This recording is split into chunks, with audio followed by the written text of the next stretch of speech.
Bonjour et bienvenue sur DataGen, le podcast qui permet de comprendre les stratégies data des plus belles startups en France. Je suis Robin Conquet et dans chaque épisode, j'invite un spécialiste de la data pour décrypter les problématiques de sa boîte. Être vraiment à l'écoute quand quelqu'un te dit bah oui je veux un CSV, non, qu'est-ce que tu souhaites mesurer, c'est quoi ta question, donne-moi pas la solution, c'est quoi ta question. Finalement les équipes data sont vraiment les équipes qui construisent les outils qui aident à la décision en fait. Aujourd'hui, je reçois Iva Stankovic, Head of Data chez MangoPay. MangoPay offre une solution de paiement spécialisée dans les marketplaces, les plateformes de crowdfunding et les fintech. Ils comptent notamment parmi leurs clients des boîtes comme Vinted, Vestiaire Collective, Rakuten ou KissKissBankBank. En quelques chiffres, MangoPay c'est 2500 clients, 16 transactions par seconde et plus de 15 milliards d'euros de transactions réalisées via leur solution depuis sa création. Dans cet épisode, Iva nous raconte le lancement du pôle data. Elle nous parle de nombreux projets et notamment de la construction d'une plateforme Analytics qui permet aux équipes métiers de se créer leurs propres analyses en autonomie. Si vous aimez le podcast, n'hésitez pas à me laisser un avis et à vous abonner. Merci et bonne écoute. Alors bonjour Iva. Bonjour Robin. Merci d'avoir accepté mon invitation. Merci, je suis ravie d'être là. Tu vas bien ? Oui, très bien. Alors est-ce que tu peux nous en dire un peu plus sur MangoPay ? MangoPay, c'est une solution de paiement, c'est une fintech et on offre une solution de paiement en marque blanche. Du coup, c'est un API qu'on vend à nos clients. Et c'est notamment spécialisé dans les marketplaces et les plateformes de crowdfunding ou des autres fintechs. Actuellement, on a à peu près 2500 plateformes qui utilisent MangoPay, comme Vinted, Vestiaire Collective, La Roche qui dit oui, Rakuten, KissKissBankBank et bien évidemment Litchi. L'entreprise existe depuis 2013 et on fait actuellement, je pense que c'est équivalent à 16 transactions par seconde. Du coup, on avait 215 millions de transactions enregistrées en 2020. Et là, très récemment, on a battu un record de 11 milliards d'euros en cumulé en volume de transactions clients. On a dépassé depuis l'existence de MangoPay, mais en fait 2 tiers ont été faits juste les 2 dernières années. Et en termes de boîte, en fait, on a aussi fait une très grande croissance. Je suis chez MangoPay depuis 2 ans, presque 2 ans maintenant, et quand je suis arrivée, on était autour de 60, je crois. Maintenant, on est 180 et on a 7 bureaux en Europe. Du coup, c'est Paris, Luxembourg, Londres, Berlin, Amsterdam, Madrid et Milan. D'accord. Comment tu t'es retrouvé Head of Data chez MangoPay, toi Iva ? Alors, à la base, je suis ingénieure de logiciel et du coup, j'ai fait mes études d'ingénieur de logiciel en Serbie. Je suis originaire de Serbie. Et là, en fait, déjà, en termes de bachelor thesis, du coup, je pense en France, on dit pas vraiment la thèse de bachelor, mais voilà, j'ai choisi la spécialisation Big Data. Du coup, j'ai déjà commencé à travailler un peu, mais tout le temps en termes d'architecture, des systèmes distribués, Hadoop, etc. Et par la suite, une de mes premières expériences professionnelles, c'était un peu orientée data analyse, comme quoi j'ai commencé déjà à avoir cette passion, en fait, et j'ai décidé de me spécialiser dans la data, comme quoi j'ai intégré un master européen qui s'appelle Data Mining and Knowledge Management. C'était un master financé par l'Union européenne, plutôt pour les gens non européens, comme quoi on était une promo de 14 étudiants avec 6 universités en Europe. Suite à ce master, comme stage de fin des études, j'ai intégré la SNCF. Et en fait, à la suite de stage, en fait, j'ai été prise en CDI et j'ai intégré une entité qui était un peu le centre d'excellence pour la boîte entière, pour la SNCF entière, en termes de data science et big data, qui s'appelait Fab Big Data. Là, j'étais une des premières data scientists à arriver en interne. Quelques années après, en fait, on était déjà une bonne trentaine, data scientists, data ingénieurs, data architectes. Et c'est là où, en fait, où j'ai commencé à chercher un nouveau challenge. Et c'est là où j'ai eu l'opportunité, en fait, d'intégrer, et la chance d'intégrer MangoPay. C'est qui était un gros challenge parce qu'en fait, à l'époque, MangoPay, il n'avait pas une équipe data. Du coup, j'étais embauchée pour former la stratégie, pour former les équipes, pour un peu structurer les cas d'usage, pour apporter l'expertise. En fait, ils m'ont dit, tu as page blanche, tu peux faire ce que tu sais faire finalement. Par contre, je dirais que c'est pas tout à fait vrai parce qu'en fait, quand je suis arrivée, je me suis dit qu'il n'existait rien, mais c'est juste que chaque équipe a fait la data à sa manière. Du coup, c'était très décentralisé. L'équipe QA avait ses outils, l'équipe Dev avait ses outils, les équipes Ops, du coup, au métier, on a les équipes conformité, l'équipe finance, fraude, etc. Et chacun avait un peu son outil de business intelligence, d'analytics, un peu des trucs classiques ou un peu moins classiques, mais il avait rien d'unifié. Et du coup, là, quand je suis arrivée, c'était vraiment un grand challenge, en fait, de dire, OK, il faut consolider tout ça, il faut recruter les gens, il faut anticiper le besoin. C'était assez cool. Oui, du coup, la donnée était déjà forcément présente parce que ça restait une startup qui devait être quand même un minimum data-driven, mais elle était disséminée dans tous les départements. Et justement, est-ce que tu peux nous dire, donc tu as parlé là de recrutement, d'évangélisation auprès des équipes, c'était quoi tes 3-4 principaux chantiers sur lesquels tu as travaillé quand tu es arrivé? Déjà, le plus grand chantier technique chez MangoPay, c'est en fait, vu qu'on est une fintech, et du coup, on a passeporté à Luxembourg, du coup, notre licence financière, elle est à Luxembourg, c'est qui nous oblige de rester on-premise, c'est-à-dire zéro cloud, zéro envoi de la donnée à l'extérieur. Du coup, le plus grand chantier, c'est construire une plateforme data. Du coup, on a des data lake, mais en fait, plutôt, c'est un terme que Databricks a inventé, je pense qu'ils n'ont pas inventé le concept, mais le terme qu'ils ont inventé qui s'appelle Data Lake House, c'est un data warehouse et un data lake, mais en une seule plateforme. Comme ça aussi, vu qu'on est une équipe, j'ai pas deux stacks techniques différents à entretenir. C'est le plus grand chantier, du coup, construire cette plateforme data on-prem from scratch. Vraiment, on a juste des VM et tout le reste, c'est l'équipe des data ingénieurs qui fait ça. Par la suite, en termes de plutôt interfaçage business, on avait du coup déjà consolidé l'outil de self-service analytics, du coup l'outil de BI, décommissionner les autres solutions qui ont été utilisées avant. Aussi, en fait, on avait commencé à faire l'évaluation de risque, soit le risque conformité, soit le risque fraude. Du coup, pour l'instant, c'est que des règles métiers, mais on envisage d'utiliser un peu des algos de data science, des algos de machine learning si possible. Du coup, je dirais que c'est les 3 grands chantiers, et un petit bonus, on peut apporter la data governance, du coup, documenter la donnée et faire un data catalogue en interne. Très clair. Donc, si je résume, une grosse plateforme data avec un challenge spécifique sur le côté on-prem, donc la gestion effectivement des machines et tout, ce qui est assez rare finalement en startup. Souvent, on profite du Ouais. cloud. Ok. Ensuite, tout ce qui est BI pour les différents départements. C'est quel outil que vous utilisez en BI? On a choisi Looker. Du coup, Ok. on a fait à un moment donné un proof of scale plutôt. En fait, chez nous, il y a les besoins sont oui, les équipes et surtout par exemple le C-level, ils ont besoin de voir les dashboards un peu des KPI. Par contre, toutes les fraudes analystes, analystes de finances, de conformité, ils ont besoin assez vite d'aller au niveau transaction et au niveau utilisateur, comme quoi la fonction d'explore de Looker, on peut à partir d'un camembert descendre au niveau de transaction, c'est assez chouette. C'est pas Looker qui fait ça, c'est la base de données qui est branchée derrière qui doit être super performante, mais juste avoir la possibilité de le faire, c'était Ouais, la fonctionnalité, on l'a déjà abordé dans des épisodes précédents, Ouais, mais peut-être pour la réexpliquer un petit peu, en fait, c'est lorsqu'on prépare tellement bien on va dire la donnée en entrée, qu'ensuite on retrouve un petit peu la même expérience que lorsqu'on joue avec un tableau croisé dynamique, et donc on a beaucoup plus de flexibilité pour utiliser le dashboard. Et enfin, sur la partie cas d'usage, donc là tu dis c'est plutôt des cas d'usage de risque et de compliance, donc très intéressant, tu vas peut-être nous en parler un peu plus après, et la documentation en parallèle. Et est-ce que tu peux nous raconter une journée type pour toi, peut-être en profiter pour nous dire comment vous êtes organisé chez MangoPay? Alors déjà, ça fait pas longtemps qu'on s'est séparé un peu en 2 équipes, mais on garde nos daily et un peu nos cérémonies. On est organisé un peu en Scrumban plutôt qu'en Scrum pur. Et là, en fait, au début, j'étais très très opérationnelle. Du coup, au début, déjà, j'étais tout seul avec une data analyst. Et maintenant, on est 8, du coup, des data ingénieurs, des data analystes, des data scientists, et on a 2 postes ouverts, un BI analyst et un lead data ingénieur. Du coup, là, les équipes sont en data science et analytics et data engineering. Juste parce qu'on a cette grand challenge de on-prem, comme quoi, les data ingénieurs, ils font beaucoup de data ops, finalement. Même que je suis contre séparer un peu des binômes data scientist et data ingénieur. Je pense que pour livrer en production, il faut vraiment garder ce binôme collaboration entre quelqu'un qui est plutôt interface business par rapport à quelqu'un qui est plutôt interface du coup, data science vers l'infra. À quoi ça ressemble une de nos journées, ou mes journées maintenant. On commence la journée avec un daily, assez classique.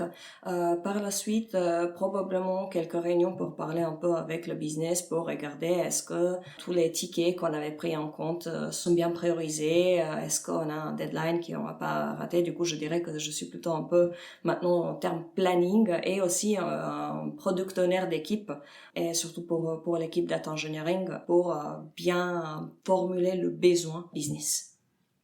Ok, très clair. Et donc tu nous as parlé un peu de tes grands chantiers. Est-ce que tu peux nous détailler un projet sur lequel vous avez travaillé, ou vous travaillez en ce moment? On vient de l'évoquer, c'est la construction d'une plateforme analytics. Du coup, donner la possibilité au métier de faire un peu de self-service analytics.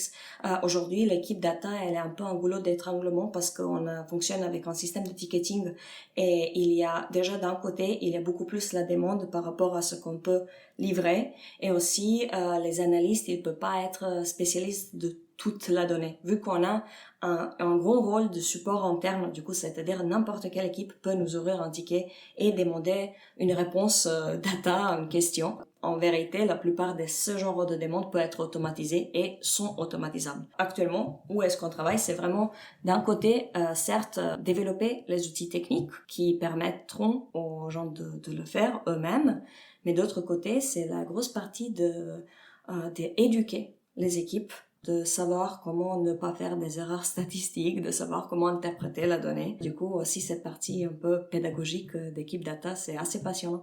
Et surtout quand on voit que, par exemple, des fois on livre un extract ou on fait une analyse un peu plus poussée avec les visualisations, on voit que ça aide vraiment aux gens. On est très reconnaissant de pouvoir avoir cette expérience parce que vraiment tu débloques quelqu'un et tu vois que tu apportes quelque chose.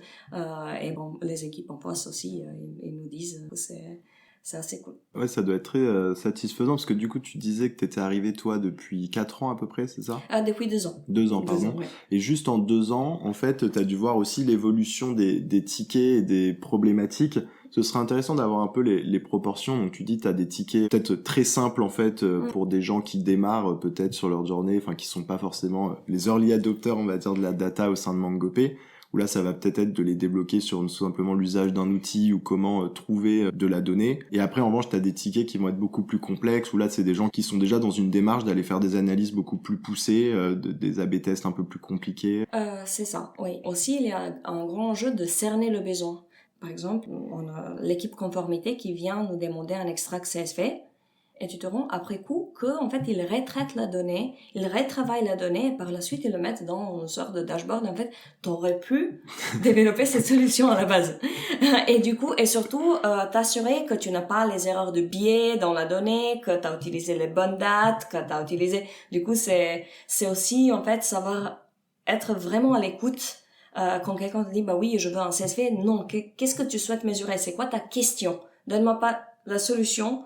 C'est quoi ta question? Finalement, les équipes data sont vraiment les équipes qui construisent les outils qui aident à la décision, en fait, qui aident à la prise de décision. Et des fois, automatiser la décision, ça peut être automatisé au niveau de dashboard, ça peut être automatisé au niveau d'un algo règle métier, un algo machine learning, ou juste à la prise de décision elle-même. Mais la base, le nœud, c'est en fait, il y a une décision qui doit être prise. Comment est-ce que je facilite la prise de décision?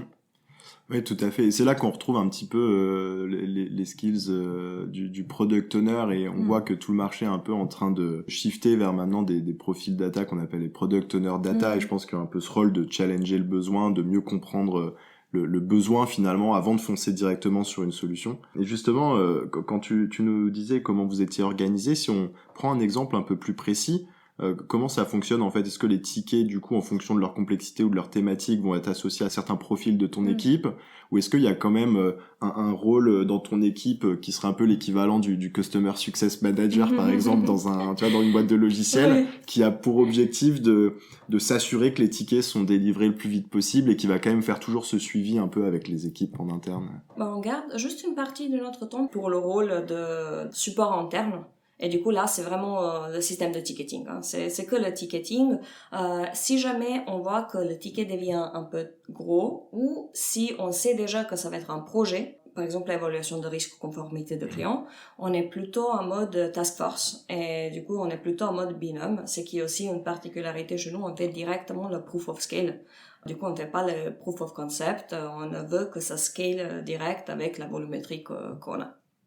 Ok, donc a priori, c'est toi qui analyse le besoin, peut-être qui même le challenge, et ensuite le dissémine sur ton équipe. Si ça peut être quelque chose réalisé par une personne, go. Si en revanche, il y a besoin de monter une task force... Oui, on collabore avec les équipes produits. On n'a pas un PM data dédié, mais il y a une grosse collaboration aussi avec les équipes produits. Mais oui, in fine, c'est aussi nous qui sont en contact direct avec le métier. Quel est le plus gros challenge que tu as rencontré jusque-là sur tes différents projets? Ça doit être le recrutement des data ingénieurs. Ah oui? Ça s'explique parce qu'en fait, trouver les gens qui savent faire du on-prem et qui souhaitent faire du on-prem, c'est encore plus difficile. Comme quoi, là, on a l'équipe Analytics ils sont 4 maintenant et elle est restée comme ça pendant un moment avant qu'on va pouvoir avoir trois data ingénieurs en face. Donc, c'était ça vraiment qui était le plus difficile. Pour nous donner un ordre d'idée, c'est par exemple, parfois tu as besoin de profils et tu vas mettre des mois avant de réussir à les recruter. Oui. Je pense temps moyen, c'est 9 mois pour recruter un data ingénieur. Effectivement, l'information qui remonte, et nous, c'est pareil chez Artefact, je crois que c'est un des pôles dans lequel on a le plus de mal à recruter. Il y a une pénurie de data ingénieurs. Donc, Je pense que le marché a fait un shift. Il y a 5 ans, tout le monde recrutait des data scientists. Et là, en fait, et c'est vraiment pour ça que j'insiste sur la partie proof of scale et l'industrialisation depuis le début. Et de faire quelque chose de simple et par la suite rajouter les surcouches des data science qui sont plus fines et plus complexes, au lieu de juste partir, en fait, je vais faire mon machine learning sur un échantillon de la donnée et par la suite, je vois que la réponse est pas satisfaisante. L'exemple le plus fameux, c'est le Netflix 1 Million Prize, où ils ont fait un stacking de modèles de, 21 modèles qui n'a jamais vu la prod, même que c'était le meilleur algo en termes de résultats. Du coup, là, je pense que c'était pareil dans le marché, en embauchant que des data scientists, les gens pouvaient pas livrer en production. Et là, la pénurie de data ingénieurs. Il y a une grosse phase où on était sur de l'exploration, du POC, tâtonner, et essayer de prouver la valeur de l'IA, entre guillemets. Et maintenant, il y a vraiment un mouvement, mais même dans les très très grosses boîtes, où ils veulent plus s'engager sur des projets sans une vision d'industrialisation et de scale depuis le départ. Et si on parle un petit peu tech, est-ce que tu peux nous dire quels sont les technos que vous utilisez au sein du pôle? Tu as abordé quelques éléments tout à l'heure. Et l'idée, c'est en particulier d'évoquer, par exemple, des outils qui pourraient intéresser nos auditeurs. En termes de stack technique et de stockage, et processing, on est assez classique. Du coup, ce sont des technologies Hadoop. On est HDFS sur le stockage un peu froid, Yarn comme négociateur de ressources, Spark. Ce qui est intéressant chez nous, c'est que les analystes, ils codent en PySpark. Du coup, on utilise Python, l'API Python pour Spark. Du coup, ça, c'est pour la partie analyse, processing, un peu des cas d'usage qui fonctionnent en batch. On travaille beaucoup pour pouvoir acheminer la donnée un peu plus fraîche. Et du coup, là, on envisage de mettre en place les systèmes comme Kafka pour faire un peu d'event processing et du streaming. Vu que le plus gros cas d'usage qu'on souhaite faire, c'est la détection de fraude en temps réel. En fait, on fait tout pour pouvoir réaliser ce cas d'usage au plus vite possible. Et en termes d'analytics, du coup, comme je disais, c'est Looker. Et derrière Looker, on a mis ClickHouse. ClickHouse, c'est une base de données développée par Yandex. Du coup, c'est un Google de Russie. Et c'est une base de données orientée colonne pour donner plus d'infos. En parallèle, par exemple, dans le cloud, on a BigQuery, Bigtable ou Athena, qui sont tous les outils pour faire des queries SQL ad hoc qui donnent la réponse assez vite sur une grosse volumétrie de la donnée. ClickHouse fait ça, mais on-prem. C'est qui nous a arrangé, vu qu'on ne peut pas de toute façon aller sur le cloud. Et c'est pas très gourmand en termes de ressources, comme quoi c'est un outil avec lequel on est très satisfait. Peut-être juste une petite précision, effectivement, parce que c'est pas forcément limpide pour tout le monde. Quand on parle de streaming, effectivement, c'est lorsqu'on a besoin absolument d'acheminer la donnée en temps réel, et ça va être le cas notamment pour des cas d'usage où on a besoin d'avoir les résultats en moins d'une seconde parfois. Alors que pour beaucoup de cas d'usage, en fait, quand on est capable de mettre à jour les données et d'acheminer la donnée en en 24 heures parce que ça suffit pour le cas d'usage. On va utiliser d'autres technologies et on va pas avoir besoin de viser du temps réel. Donc en fait, on adapte souvent la stack aux besoins. Et juste à faire référence du coup à tes analyses qu'utilise PySpark, c'est assez intéressant. Du coup, chez toi, les analyses, faut absolument qu'ils aient des compétences dev, un minimum, sur du Python. Oui. En même temps, PySpark, on utilise l'API SQL. Du coup, finalement, c'est un SQL écrit en Spark Python. Certes, il y a une petite montée en compétences, mais par la suite, ils travaillent sur leur notebook Jupyter. Ils font conversion en Pandas, par exemple, et ils continuent avec la visualisation de la donnée dans leur notebook Jupyter. Si on connaît SQL, on peut apprendre à faire du Spark SQL. Il n'y a pas une grande différence. Du coup, on arrive sur les dernières questions. Est-ce que tu as une recommandation de contenu à conseiller à nos auditeurs ? Oui, du coup, en termes de blog, je lis beaucoup de Towards Data Science et notamment une collaboratrice qui s'appelle Cassie Korzikov. Elle est Chief Decision Scientist chez Google. Et j'aime beaucoup parce que c'est plus le data science, en fait, c'est decision science. Cette bascule, en fait, je pense que le domaine commence à prendre de la maturité et de faire la différence. Par la suite, en termes de podcast, c'est O'Reilly Data Show, qui était hosté par Ben Lorica. Après, j'ai vu, en fait, le O'Reilly Data Show s'est arrêté en fin 2019 quand Ben Lorica est passé chez Databricks. Et du coup, là, ça s'appelle Data Exchange Podcast. Assez intéressant en termes de vulgarisation, en termes des sujets abordés. Et quand on parle de Databricks, je pense l'incontournable pour Spark, c'est Matej Zakaria, Spark, The Definitive Guide. Bon, ça fait pas mal de contenu pour tout le monde. Et enfin, est-ce que tu peux me parler d'une équipe data en France qui réalise des beaux projets et que je devrais interviewer ?